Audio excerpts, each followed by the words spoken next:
Hi, my name is Chelsea Nimmo, and I'm a speech pathologist, and I work in a school-based setting. My youngest student is 2, and my oldest is 18.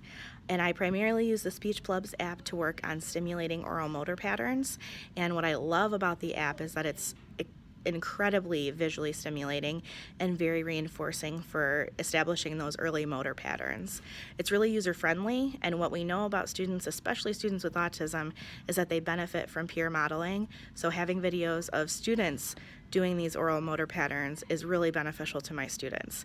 The other thing I really love about the app is that it's a really safe alternative to Snapchat, and for some of my students that really like Snapchat, this is a really great way to work on some of the less fun side of those oral motor skills with a really fun feature of getting those masks and fun things, especially for some of my students who are really reinforced by visual stimuli. So